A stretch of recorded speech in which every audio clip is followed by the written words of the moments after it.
Hello, പോക്കോ F7 launch ആയിട്ടുണ്ടായിരുന്നു അല്ലേ ഫ്ലിപ്കാർട്ടിൽ കഴിഞ്ഞ ആഴ്ച. പിന്നെ അതുപോലെ തന്നെ ഗോഡ് സെയിലിൽ അത്യാവശ്യം നന്നായിട്ട് വിറ്റ് പോയി എന്നാണ് കിട്ടിയൊരു അറിവ്. ഇതിൻ്റെ ഒരു 3 കളർ വേർഷൻസ് ഉണ്ട്. ആ ഒരു സൈബർ സിൽവർ, പിന്നെ വൈറ്റ്, പിന്നെ ബ്ലാക്ക്. നമുക്കിന്ന് കിട്ടിയിട്ടുള്ളത് സൈബർ സിൽവർ എഡീഷനാണ്. 256 GB വേർഷനാണ് കിട്ടിയിരിക്കുന്നത്. മറ്റേത് 512 GB ഒക്കെ ആ സമയത്ത് ഔട്ട് ഓഫ് സ്റ്റോക്ക് ആയിരുന്നു നോക്കുന്ന സമയത്ത്. അപ്പോൾ ഇത് ജസ്റ്റ് നമുക്കൊന്ന് അൺബോക്സ് ചെയ്ത് നോക്കാം. നമുക്കറിയാം പോക്കോ ഡിവൈസസ് ഈ പറയുന്ന ക്യാമറയേക്കാളുപരി ഗെയിമിംഗ് സെൻട്രിക് ഫോൺസാണ്. കാരണം ഉപയോഗിച്ചിരിക്കുന്ന പ്രോസസ്സറൊക്കെ എന്ന് പറയുന്നത് 8S Gen 4 ആണ് ഇതിൽ വരുന്നത്. ഓഫ് കോഴ്സ് പോക്കോ F1 തൊട്ട് നമുക്കറിയാം അതൊരു എന്താ പറയുക ഗെയിമിംഗ് ഓറിയൻറ്റഡ് ആയിട്ടുള്ള ഫോൺസാണ്. ഒരു ബഡ്ജറ്റ് റേഞ്ചിൽ എനിക്ക് തോന്നുന്നു ആ കാരണം കൊണ്ടായിരിക്കാം, കോസ്റ്റ് കട്ടിങ്ങിൻ്റെ ഭാഗം കൊണ്ടായിരിക്കാം ക്യാമറയ്ക്ക് അധികം ഇതിനകത്ത് പ്രാധാന്യം വരാത്തത്. അപ്പോൾ നമുക്ക് അധികം വാചകവടി നിർത്തിയിട്ട് നമുക്ക് നേരെ ഇതിൻ്റെ അൺബോക്സിങ്ങിലേക്ക് കിടക്കാം. So let's go. ഓക്കെ, അപ്പോൾ ഇതാണ് നമ്മുടെ ഫോണെന്ന് പറയുന്നത് പോക്കോ F7 5G. സ്റ്റാൻഡേർഡ് ആ ഒരു പോക്കോൻ്റെ ആ ഒരു കളർ കോമ്പിനേഷൻ തന്നെയുള്ള ബോക്സാണ്. പോക്കോ F7 സ്നാപ്ഡ്രാഗൺ 8S Gen 4 അങ്ങനെയുള്ള കുറച്ച് സ്പെസിഫിക്കേഷൻസ് ഈ ബോക്സിലുണ്ട്. ഞാൻ ആദ്യം പറഞ്ഞു സൈബർ സിൽവർ എഡീഷൻ 12256 GB ആണ് നമുക്കിന്ന് കിട്ടിയിട്ടുള്ളത്. ഇതിൻ്റെ അൺബോക്സിംഗ് എന്ന് പറയുമ്പോൾ ഇതാ ബോക്സിനകത്ത് പോക്കോൻ്റെ ഫോൺ ഒഴിക്കട്ടെ. ഇതിനകത്ത് കേസ് ഉണ്ടാവും. യെസ്, കേസ് ഉണ്ട്.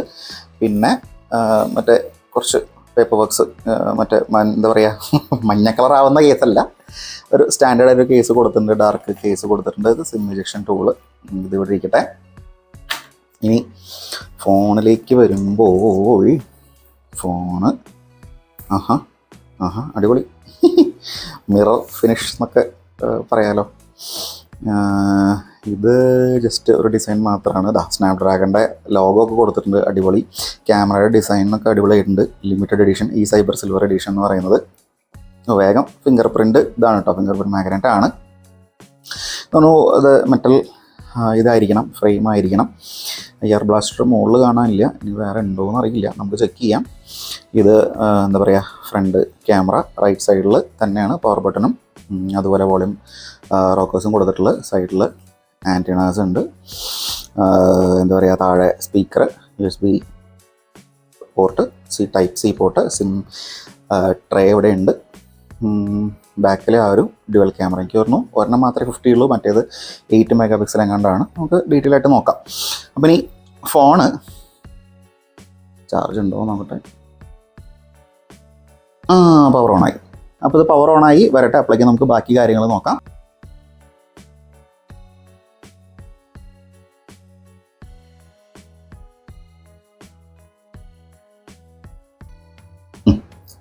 ഫോൺ ഇതേ ഓണായി വന്നിട്ട് ഞാൻ കുറച്ച് സെറ്റിങ്സ് ഒക്കെ വെച്ചു, വൈഫൈ കണക്ട് ചെയ്തു, അതുപോലെ സിം ഇട്ട് നോക്കിയിട്ടില്ല.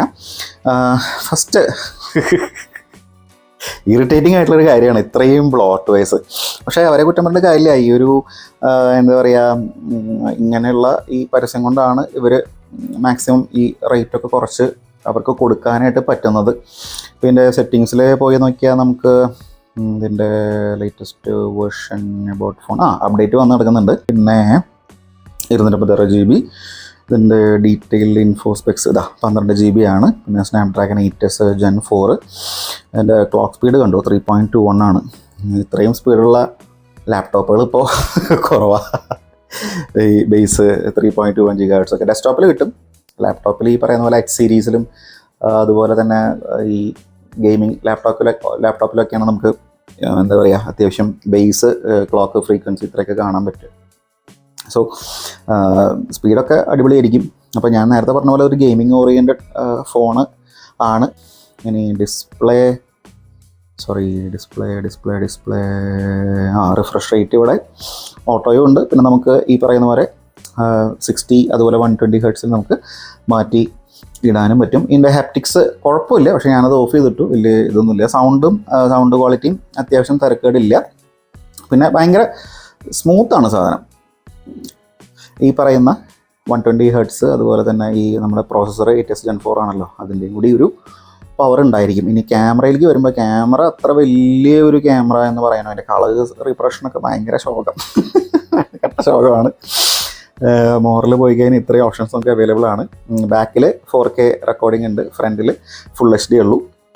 ഫുൾ HD 60 FPS ഉണ്ട്. അപ്പോൾ ഇതിൻ്റെ വേണമെങ്കിൽ എൻ്റെ കുറച്ച് ക്യാമറ സാമ്പിൾസും വീഡിയോ സാമ്പിൾസും ഇടാം. അപ്പോൾ നമുക്ക് അതിൻ്റെ ഇതറിയാമല്ലോ. അപ്പോൾ ഇത്രയുമൊക്കെയാണ് ഇതിൻ്റെ ഒരു ബേസിക് ഓവർവ്യൂ എന്ന് പറയുന്ന സാധനം. സംഭവം വാല്യൂ ഫോർ മണി ഉണ്ടെന്നാണ് നമ്മൾ പല റിവ്യൂസിലും കണ്ടിട്ടുള്ളത്. ഫോണിൻ്റെ ഇൻഹാൻഡ് ഫീലൊക്കെ അടിപൊളിയാണ്. നല്ലൊരു പ്രീമിയം ഹാൻഡ്സെറ്റ് കയ്യിലുള്ള പോലെ തന്നെ നമുക്ക് തോന്നുന്നുണ്ട്. ഫിംഗർ പ്രിൻ്റൊക്കെ നല്ല ഫാസ്റ്റാണ്. ഫേസ് അൺലോക്കും നല്ല ഫാസ്റ്റാണ്. അപ്പോൾ ഇത്രയുമൊക്കെയാണ് നമ്മുടെ പോക്കോ F7ൻ്റെ അൺബോക്സിങ് ഡീറ്റെയിൽസ്.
അപ്പോൾ പോക്കോ F7ൻ്റെ അൺബോക്സിങ് വീഡിയോ കണ്ടല്ലോ, ഇത്രയുമൊക്കെ ഉള്ളൂ.